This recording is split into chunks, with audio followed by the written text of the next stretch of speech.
I'm sitting here talking with Ray Bounds, and we're going to talk a little bit about history of Martin Chevrolet and some of his experiences in Cleveland and coming on board with the company. So thank you, Ray, for sitting down with me here. You're welcome. What are your memories of Cleveland and Martin Chevrolet during the years before you started working at the dealership? Well, let's see. Before I started working, the dealership was owned by Hub Smith in 30s.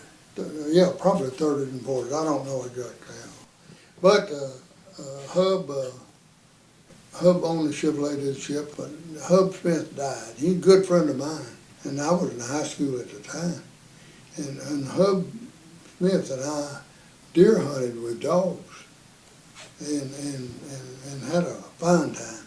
He died with cancer. And then they sold it to Mr. Brooks, Mr. Lively, and B.B. Martin. They were thirds. And B.B. was working at Livingston as a salesman, married to Mr. Brooks's daughter. And B.B. moved down here, took over the Chevrolet place, and ran it after that. That was during the war. During the war. And after the war, cars were hard to get. Couldn't hardly get them. You know, we're getting about 6 cars a month.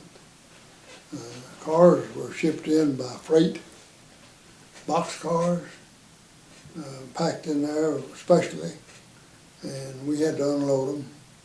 But the dealership was small. When I went to work for BB, it was 49, and all the people that were working for him are about gone. All of them are gone except 2 ladies. Moon Young's wife and Rose Lee Udy. And they are the only 2. Robert Ziegler's already died. Mm-hmm. She was a Ziegler. That's Merle. Oh, okay. Okay. And they were in the parts department. We had a service manager, that was Curtis Nelson, and we had 3 mechanics, I believe, and we had an upholstery business in there. We put on seat covers at that time. Earl Foxworth was that one, was the one that was doing it at that time. We had a body shop, which was working about 3 people. Johnny Land was the body shop foreman. We had a old fellow that was taking care of the dealership for Mr. Martin. His name was Bud Slade, and they called him Uncle Bud. And Uncle Bud would come down at 7 o'clock in the morning, and he had the only key to the building. And he would open the building up, and everybody would grab a broom and start sweeping. The desk in the office were stand-up desks. They had one sit-down desk, but they'd stand up, and all the financial statements and everything was made with pencil. Mr. Brooks took care of all of that. He came down from Livingston and took care of all at the end of the month of the financial statement.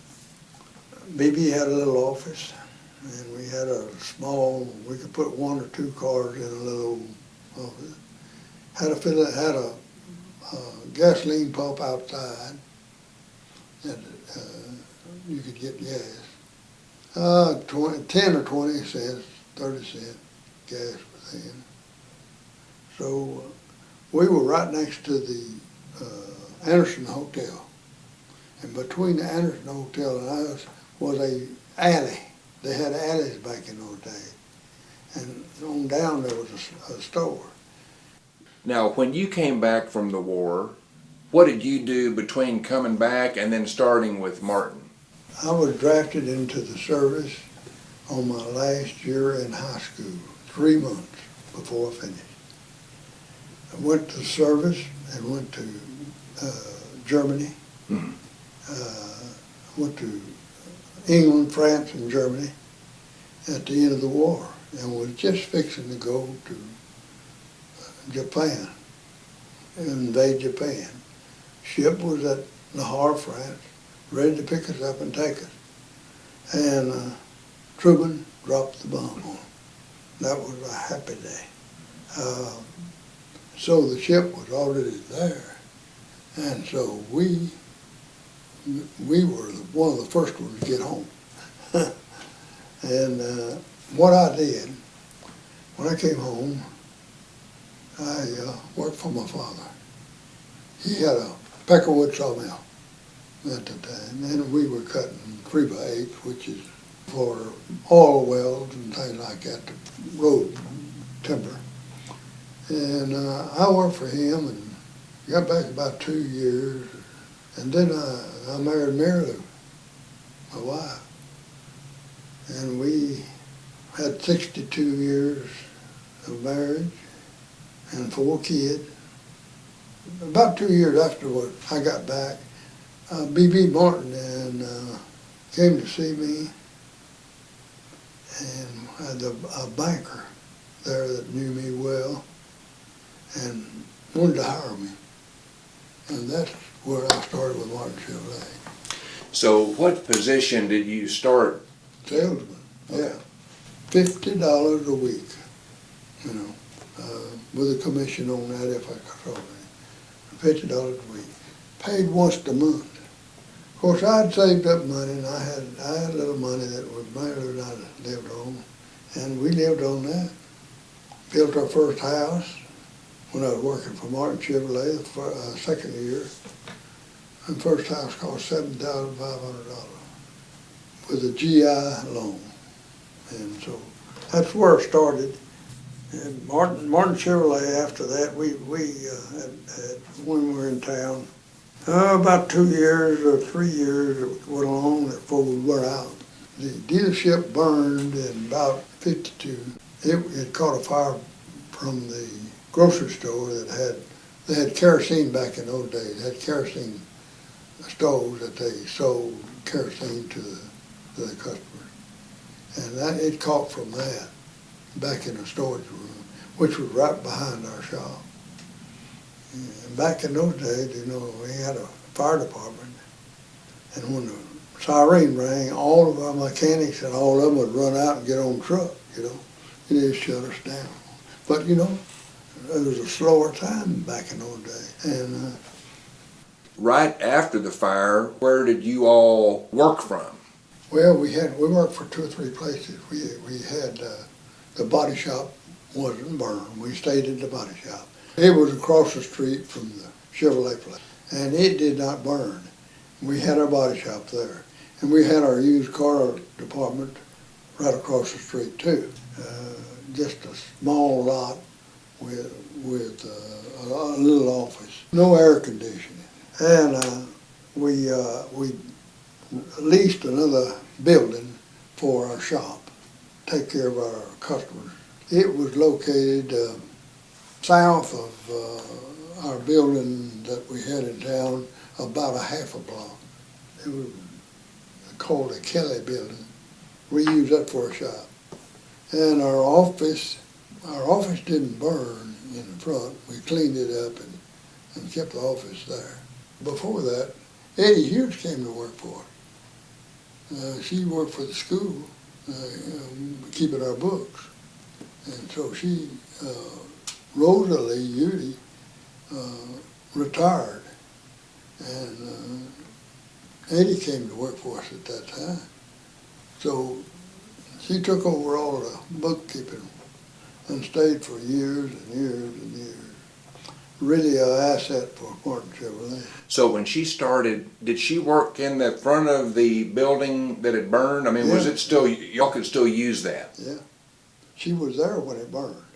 So it was just more or less the shop part in the back. The shop back, it burnt car. But y'all could still use the front part? Yeah. Okay. We did.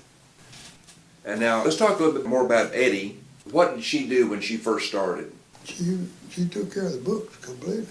Mr. Brooks still came down and on the financial statement. Oh, 3 or 4 times.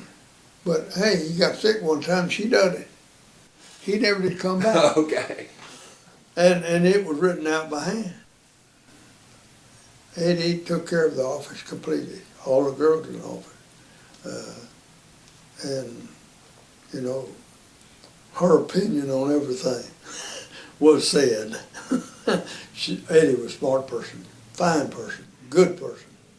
What had she been doing before she started with the dealership? Do you know? She working for school, keeping books for school. Her brother was in the oil business over in Dayton, Texas. And her father was the first Methodist preacher in the church that is now in Cleveland, Texas, and died the first day that it was open. And Martin Chevrolet, after that, we had when we were in town, about 2 years or 3 years it went along before we went out. I believe it was 52. Mm-hmm. Mm-hmm. And then BB started looking for a place to build, a new building. He found two or three places, but the place we are now, he bought that, and we built the building. And we had I believe the first showing, we built the body shop first. And that was in 53. In 1953, we had the Chevrolet showing in the body shop. They open, dusty, bad. And we were building our other building at that time. And then you had a big grand opening Oh, deal for that? we had a big opening. Yeah, whole town came. Radio station, we had a little radio station in and everything. It was excellent. Only inner showroom was big, which is same showroom we have now in the old building. Mr. Martin had all his trophies. Mr. Brooks had all his trophies done. Those trophies were elk and bear and deer. They had been to Canada. They hunted everywhere. When it would be time to unveil the new models coming out from Chevrolet, how would you prepare for that and keep it secret and all that? In the old building, they kept it a secret. When we got the cars in, they were covered. They were in the boxcar. We took them out and covered them up. And we hid them behind BB's house there in town. And we would cover the windows with little peepholes that you had to kind of tiptoe and look in. And you'd be, we just, people at that day and time that, you know, would come and peep in and try to see it. And then the day of the show, we'd clean the windows and everything. And people would come by the hundreds, you know, to look at the new car. They were something back in those days. But I've seen a picture of you with young Skip as a boy riding in the back seat or whatever. well, that was in the parade we had. Okay. Well, Skipper came up. He was the baby of the bunch. Mm-hmm. And then they moved, then BB and Minnie Martin and all the kids moved to Arkansas. And they lived out there. And Skipper went to school at Arkansas. I think he went to Louisiana first. And then he went up to Alaska. He was teaching up there. And he decided he wanted to come back and get an automobile business. And he called his daddy and talked to him about it. And daddy talked to me about it.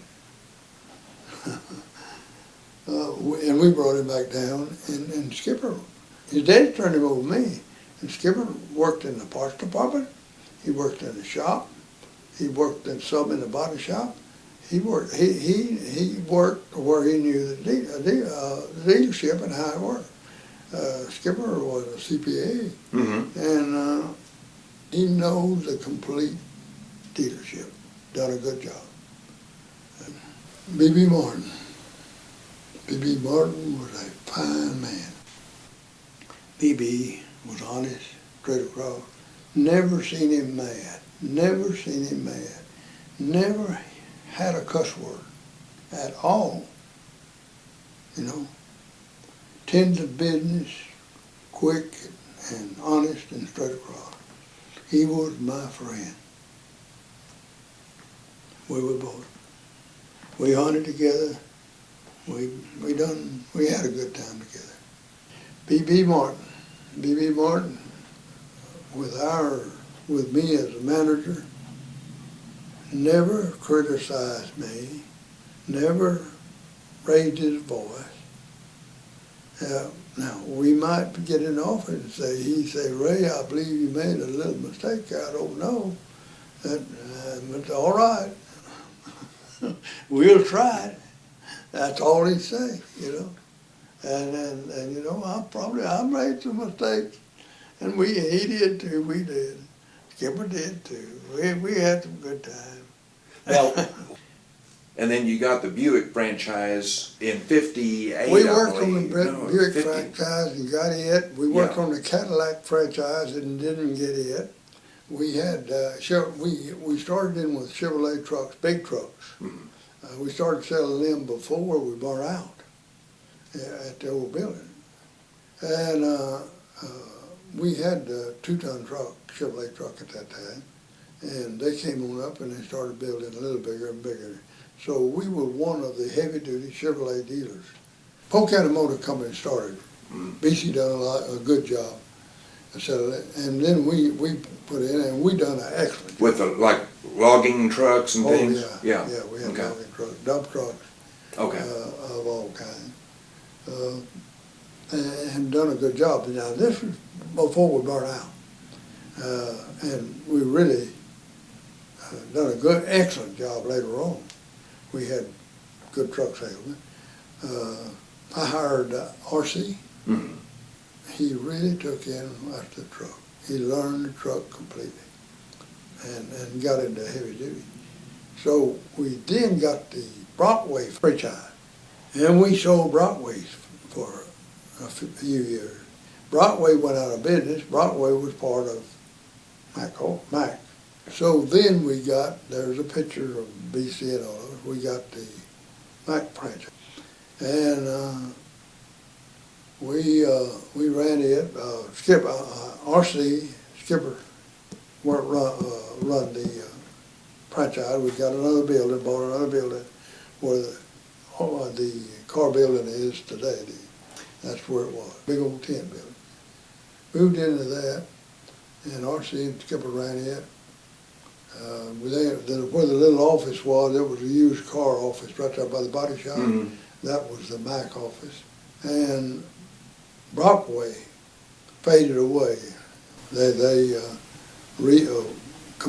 didn't build anymore. The Mac took the Brockway over. That's where the performance truck came into existence. And they done a good job, completely what they are today. Well, tell me a little bit now about, I know you've been so involved in the community through the years with the chamber, city council, church. Tell me a little bit about all that. Oh my. And the bank and so forth. I was in the Kiwanis Club. I joined the Kiwanis Club first. I try to remember. And we had an excellent time. We just had real fun. Young people at that time. BB was a Rotarian. I went on down. I was president of the Kiwanis Club. Went on into that for years. And kind of played out. And I joined. And then BB was Rotarian, and he wanted me to go to Rotary Club with him. So I joined the Rotary Club. And stayed in it for years, was president of Rotary Club. And Rotary was excellent. We went all over. We went to New Zealand, the Rotary Club, you know. Excellent. I was in about everything in the city, different things, promotions. I was on city council. About any other thing, I was involved in it. BB was involved in a lot of it too. Bank board, I was on bank board. BB was on the bank board. I done a lot of other things, you know. After I got everything going good, I got into building houses, buying property, And that was Cleveland Capital. Cleveland Capital. I appreciate your Well, taking I've time. enjoyed doing this, Bill. I'm sure I missed just so much that I could tell you, and I forgot a lot too. It's been a wonderful life, and I'm sorry that I piecemealed it like this. But the people that we had were good people.